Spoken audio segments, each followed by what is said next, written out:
Let me get right to the point. In the process of expanding upon the idea that I had overnight, I looked into the term Rumpublican and came across a bunch of Democratic sources on the internet who told me, in effect, what is their problem with the whole release of the memo.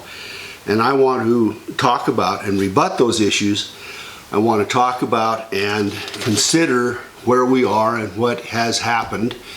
And I want to take a look metaphorically at how this is playing out and what juncture we are in at the current time. So the Nunes bunch, as everybody knows, managed to get the memo released last week with the acquiescence of the president and the administration. The Democrats are hollering foul, and that's part of what I looked at. They're claiming that Nunes is destroying these venerable institutions of the DOJ and the FBI, and they're making no mention, of course, as to whether or not there is any even 1% corruption in those institutions and whether or not they need to be checked. And what is funny about it is, the irony of it is, that the oversight that the Nunes committee has over the administration is exactly what it is supposed to do, and yet they're claiming that Nunes is a part of the administration, is actually working as a shill for the administration, and is violating the very process and not overseeing it as he should be, which I find fascinating.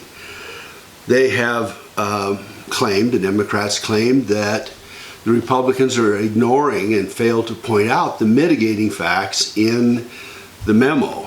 In their memo, there is no relation to any mitigating facts which may be there to distract from the facts they claim.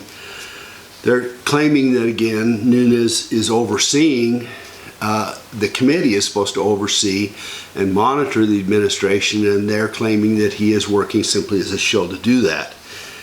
So to rebut those things, first of all, it is absolutely clear that there were improprieties in the Department of Justice and the FBI, and as most of the naysayers to the Obama administration have seen, that has been ongoing. And of course, the little Phoenix excursion of Bill Clinton and Loretta Lynch is just a mere sign of that.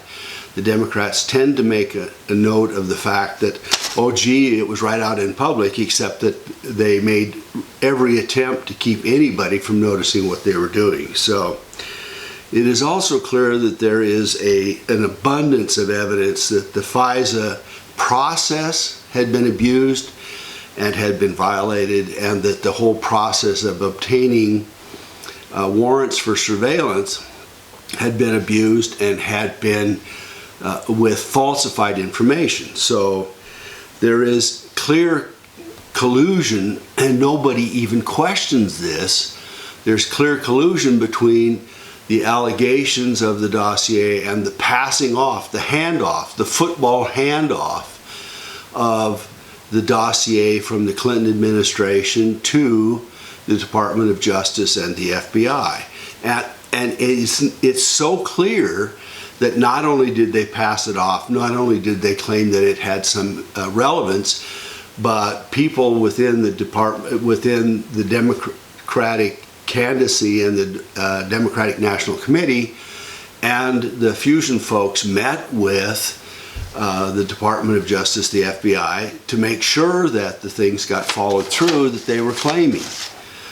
It is a three-way attack, and I find it absolutely fascinating, and let me tell you why. It is clear that the Clintons attempted to stick Trump with a Russia connection, when in fact, that's projection. And it's projection, as most of you know, because the Uranium One deal is very real, and it is a multi-million-dollar, if not a billion-dollar operation. There were clear uses not only of playing games with getting it approved, the 20%, but of passing it through to Canada, which was agreed to and acquiesced to by the administration, and then its disappearance into various places throughout the world, which is our worst nightmare.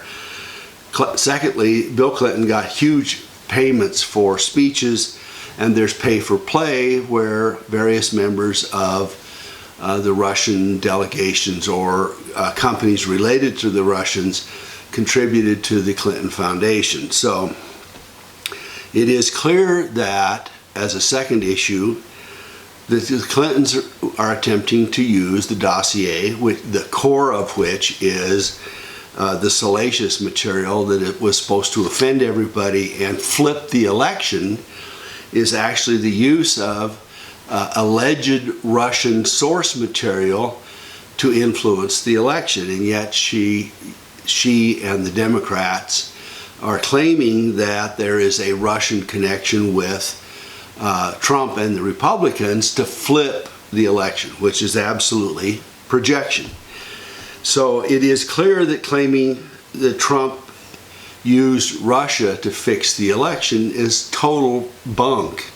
I mean, obviously, paying $100,000 to Facebook is not going to make a huge difference in a multi-billion-dollar election process, presidential election process.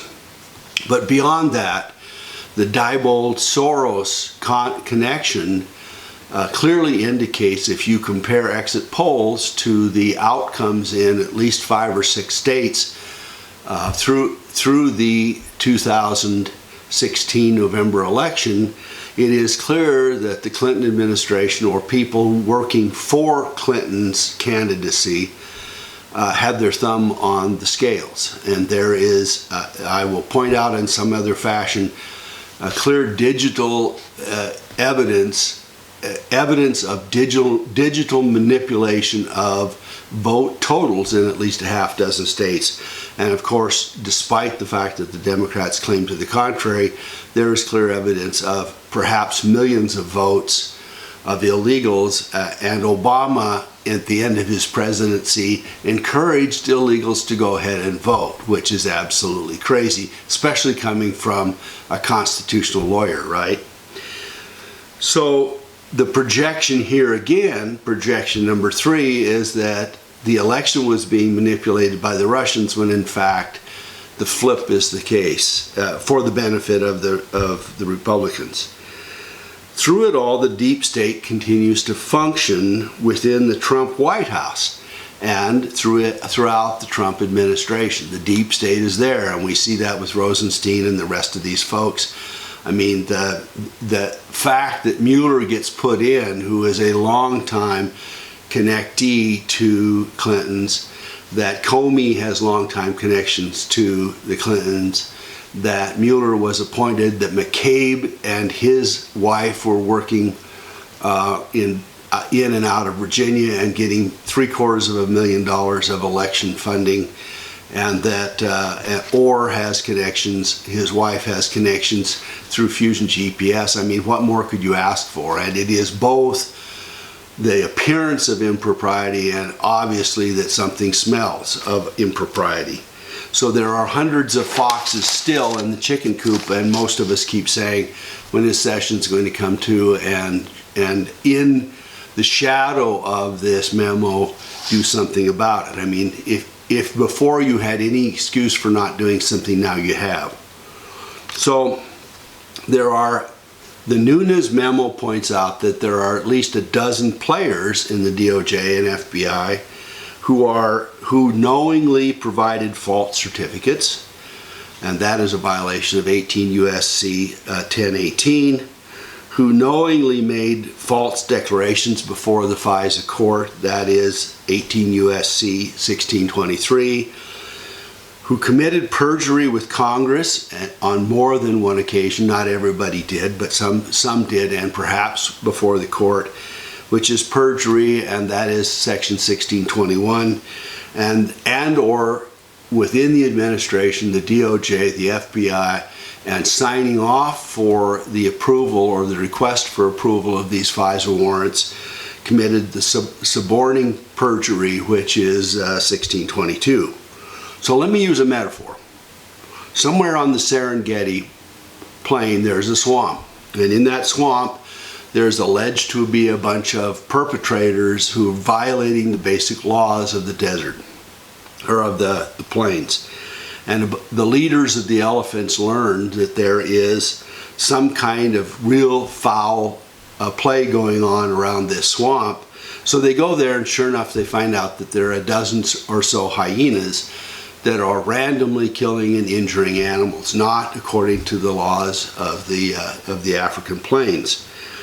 And they eventually managed to get it made public and have their council. They exposed the evil deeds. They discovered the tip of a huge ring of evildoers, and these hyenas are just the tip of it. And it all indicates that things are going to get worse and worse throughout the plains if they don't do anything. So the question then is, will they do anything about it? That is the question. Or will they allow the entire ecosystem to collapse, where there are random rogue evildoers that are causing problems throughout the area? And this is where we are. Will the docile creatures who call themselves Republicans rise up and fix it? Or are they just going to pat themselves on the backs and say, gosh, we exposed this, aren't we a great bunch of guys?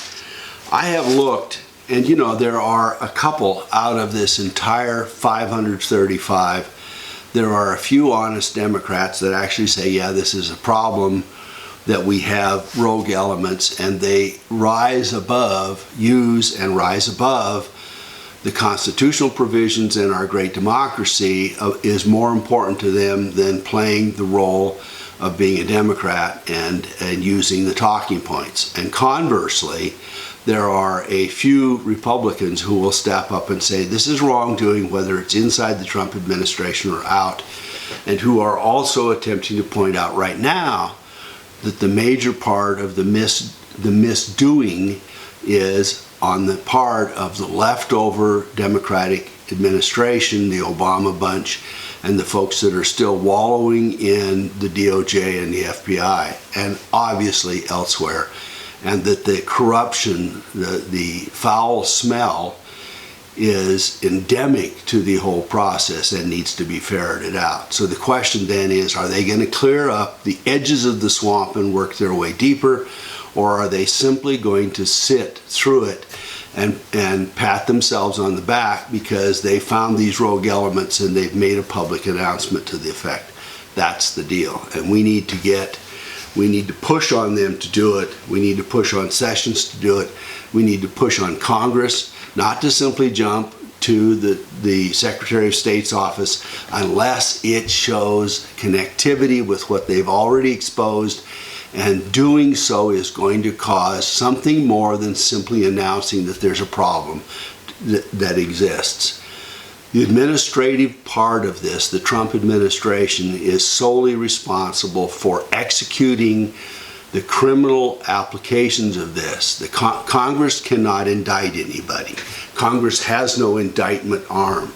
And so Congress needs to pass this on directly to the Department of Justice, put it on the table of Jeff Sessions and say, Jeff, these are the following violations that we have already.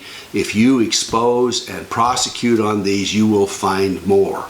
We believe you will find more, and there's every indication that that's the truth. So are they going to do it, or are they not? And there is no evidence yet that they are pounding on the table to see that that happens, and we need to not let them get away with it, because the Republicans are as good at failing as anybody, and they sit back and are on defense, and they are pathetic most of the time, and it makes me crazy to see how pathetic they are. They're a bunch of lumbering followers who, anytime somebody nips at their heels, they scatter, and they need to get after it. So let's push it on them. Let's get after Congress. Let's make them do what they're supposed to do.